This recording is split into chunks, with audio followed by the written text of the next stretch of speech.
All right, guys, we're here with Curtis Stone of The Urban Farmer here on YouTube. A man who's been growing his own food, living a self-sustainable life, off the grid, all types of things that I know the government doesn't like, which I certainly love.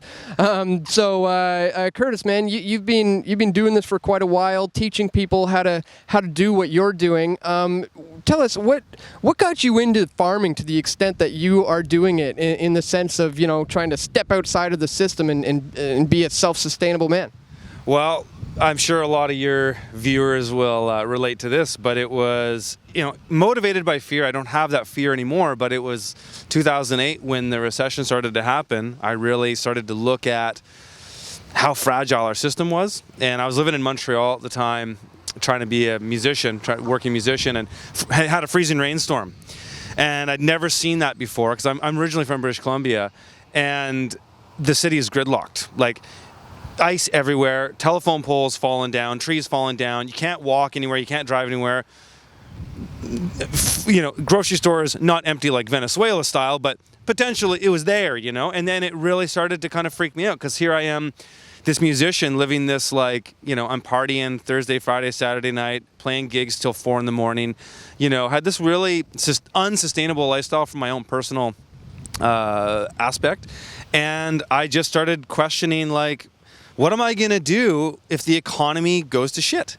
What's going to happen? Like, how am I going to feed myself? What value do I actually provide for a community? And I really was like, I don't provide any real value when times are tough. And so that kind of fear motivated me to start pursuing knowledge about sustainable agriculture. And I kind of went down a rabbit hole. I originally started just watching YouTube videos. So you're self-taught when it comes to growing your own food at home?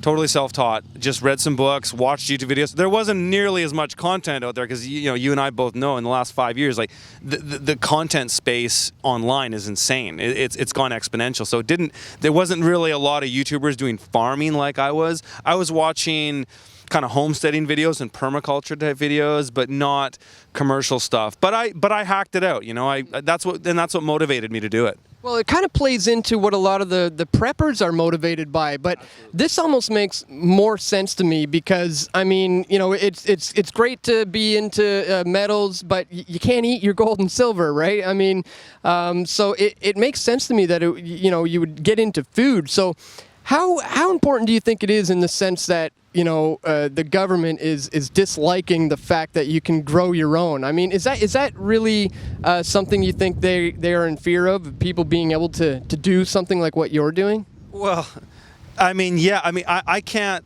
We could theorize about that. I can't point to some nefarious plan.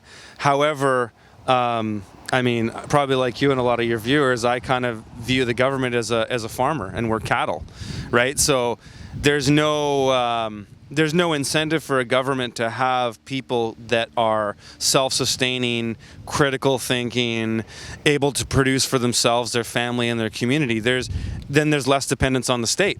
So in that respect, I would say yes. And I think, again, I can't point to facts, I can only theorize, but there's so much regulation in the food system, and, you know, you and I both know, as well as your viewers, that regulation is the best way to kill an industry.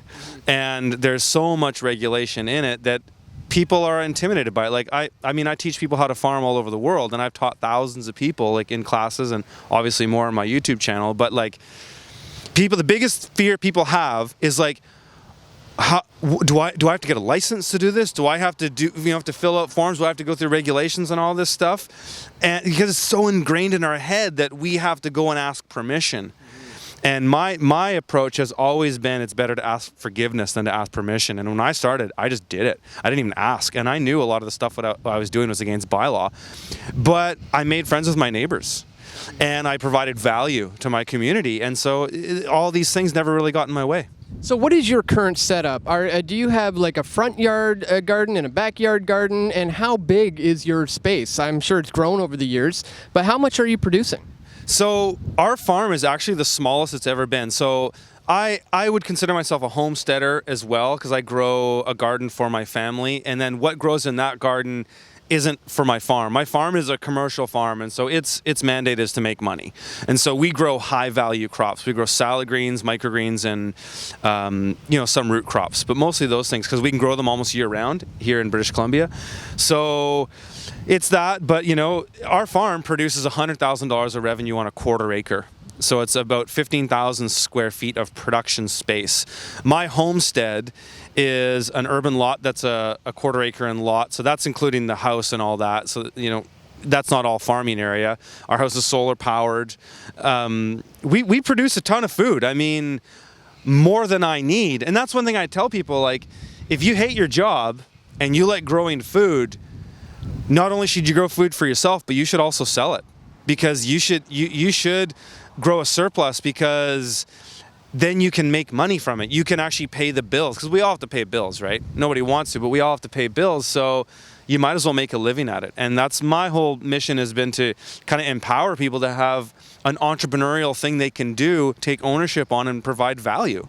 And is this something that you are currently able to do on your own, or do you have like a crew? It sounds like a lot of work, and how much work is really involved in it? Well, yeah, it's like anything. It's a lot of work. However, our systems have refined these. I've refined these things down into systems. And like my book, The Urban Farmer, that's kind of what I lay out, is like how to do things efficiently, where to put your energy.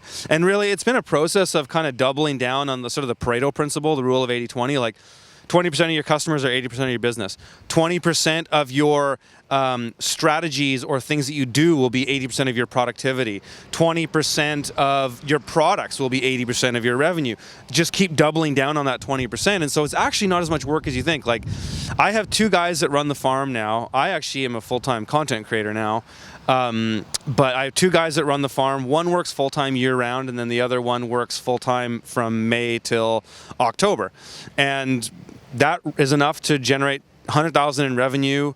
That pretty much goes to them, because I'm sort of independent from the farm now, because I have other sources of revenue. But that pays them really good salaries, and they're happy. Now, a lot of people out there are concerned about companies like Monsanto and the idea of GMO food. Is that something that is of a concern for you? And do you guys focus on being more organic and staying non-GMO? Absolutely. We're 100% organic. We're not certified organic. Certified organics has become very bureaucratically heavy and top heavy, and it's not really worth it for a small grower, especially if you're selling what I call it direct consumer markets, so farmers markets, veggie box programs, selling directly to the end user, like a restaurant or something like that. So certified organic doesn't really provide much value for those people, because we know our customers and our customers know us, so there's a level of trust. But absolutely, no GMOs, do everything organic. There's also a lot of fear, and with good reason. There's a lot of fear about GMOs, and people always ask, do you use GMO seeds? And it's like, GMO seeds really only exist in the commodity agriculture, like the soybean, the big, sugar beet and things like that are grown for commodity processed food.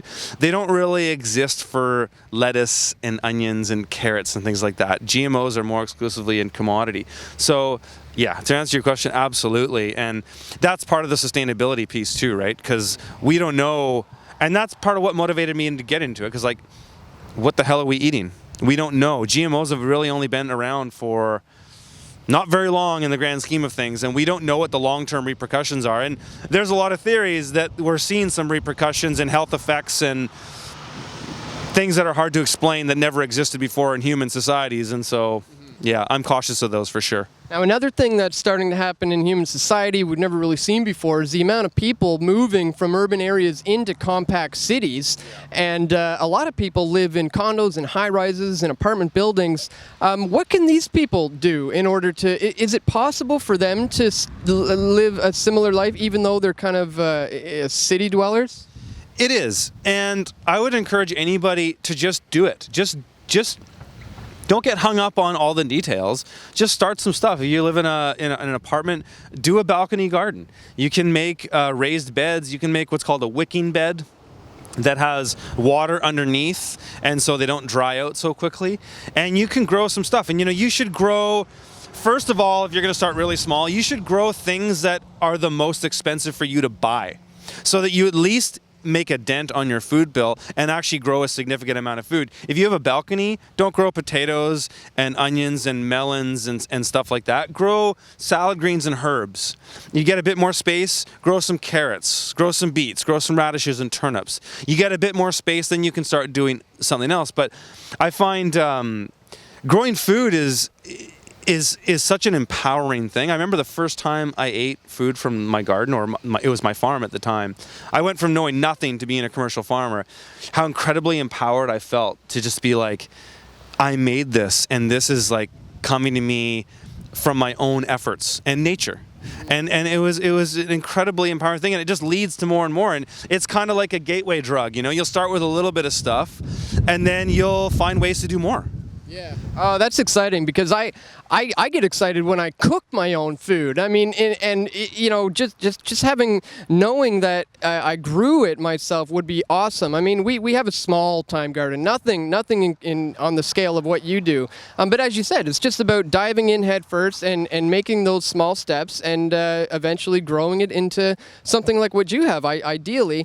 Now, some people have managed to do this through community gardens. What are your thoughts on those? There's one here in Squamish. We're going to go check it out, and I'll get your views on that. But in general, is that a good way to go? I think in any opportunity you have, you should take. If you don't have space, you should engage those community gardens. Thing is with community gardens, though, is that they're cool, and it's cool to meet people. I mean, it's the reason it's called a community garden is because it's an opportunity to meet people in a community around food, which is a great way to connect with people of all different cultural backgrounds and languages, because food is so universal to us. But community gardens it's hard to scale. Also, community gardens, I've visited hundreds around the world. I used to teach workshops in community gardens, and they often suffer from that sort of tragedy of the commons, in that nobody really has direct ownership, and so they always kind of look messy. And you'll see at this garden, it's kind of like there's not a lot of solid production. Like, there's certainly no solution to food security or really making a dent in the food system, but they're a place to start, and it's a place to meet people, which is cool. And like, the more you get started and meet people, the more you have other opportunities that will present themselves, and so it's a great place to start. Yeah, well, on that note, let's go check it out and see how these guys are doing here at the Squamish Community Gardens, and we'll get your thoughts on how it's going. Let's check it out. All right, so this is the Squamish Urban Garden, one of them anyways. I believe they have 3 of them in town. Let's walk around a little bit. Tell me what your initial thoughts are. Well, it's typical community garden. There's weeds everywhere, but the cool thing about this setup is it's quite easy to make. And if somebody wanted to start farming in their yard, you can literally make these types of raised beds right over top of your lawn, lay down some cardboard or thick newspaper, and put new soil or compost right on top, and start growing food immediately. This is typical, like, grass and weed coming through, but you don't need that much space to grow a significant amount of food. I mean, my front yard garden, I've got about 7 of these size beds, and we grow a lot of stuff. I don't grow potatoes and squash, but I grow all my greens, onions, cucumbers, all my herbs, all my carrots, beets, turnips. I grow a lot of food. I even have lemon trees in my front yard that I bring in the winter. And a couple of these, one of these is a great place to start. And how have you ever? How does this compare to other ones? Are you familiar with them in general? Like, are they usually this looks like it's a pretty decent size? And I used to wonder too in the city if like homeless people would come in here and just kind of rob the place out or something. But yeah. I don't really know if that's an issue. I don't think it is. It's never really been an issue. I mean, if times were really hard, maybe they would, but people are stealing car stereos and wallets, you know, like people aren't going to pull potatoes and carrots out of a garden. Yeah. So no, it's not. You'd be surprised, and I actually find, because I mean, some of our farm plots are like this, no fence, right on the street, and we've never noticed any theft. You know, to be honest, if somebody were to go pull a few radishes, we probably wouldn't even notice. There's so much abundance, but no, I find people really respect gardens. People respect the work that goes in, and yeah, I don't really find theft as a problem. Now, do you recognize what exactly everyone's grown here just by looking at it? Like, what do we have right here? We got mint. We got mint here. We got some Swiss chard. We got some chives. We got kale going to flower. You know, it's typical of a community garden, though. It's like if you don't have skin in the game, you don't really take care of it. There's always a few people that really take it seriously, like some of these people growing garlic and stuff. They're serious, but for the most part, it's like things going to seed. It's full of weeds. It's again the tragedy of the commons, but that's okay. It is what it is. It's an empty lot. What else would have been happening here anyways? Yeah. So who cares? It's great that people come together and can talk about food. And you know, when you talk about food, it can open up so many other conversations, which is awesome. And you get to know people like first from a place that you universally connect on, and then you can a relationship can go so many places from there if you meet on those grounds. That's what's so cool about growing food. These guys here look this is more serious. pretty fresh. I suppose different people are going to know what they're doing over others, and you can probably tell just by looking at each lot. Absolutely. I mean, let's look at this one right here. So this is somebody that doesn't fuck around. Like you can see that they take this very seriously, and there's a lot of pride into it. They've got fresh compost on there. There's a lot going on. There's different things in here. They've got things intentionally planted. Arugula. They got their garlic, they got their little patch of tomatoes, they got some more garlic, they got lettuces, and things are in succession. You know, that's one thing that's important about a garden if you want to eat from it constantly, is you have to continuously plant in time so that you, you know, because annual vegetables they have a lifespan, right? And so once this arugula is done, you got to have some more. And so this person obviously does. They have a succession, and that's important with a garden if you want to eat from it all season. Most people in North America, and especially Canada, think that you have to wait till May 24th or May long weekend to plant out your garden, and you plant it all out at once, and then you eat from it through the summer. But that's not true. Like, some things can handle frost. A lot of these crops, garlic, arugula, lettuces, spinach, Swiss chard, all this stuff can handle frost. You can start your garden in a place like this as soon as the snow melts. Sweet. Yeah, I'm digging this one. These guys are doing it up right. All right, awesome. Yeah. All right, well, that was interesting. Do you have any final thoughts here, or maybe some words of advice for people who are, you know, just seeing this kind of thing for the first time, and maybe they're on the fence, maybe they're interested in doing something similar? What would you say to those people who are kind of leery, but they want to dive in? I would say, whether you want to start a business running a farm, or you're a prepper, or you're a gardener, just get started and start small and incrementally grow things. Don't try to take on too much, especially if you want to jump into farming. Don't farm any more than a quarter acre to start. Really, and if you're gardening, don't get, you know, too much more than, say, 500 or 1,000 square feet. Start with something.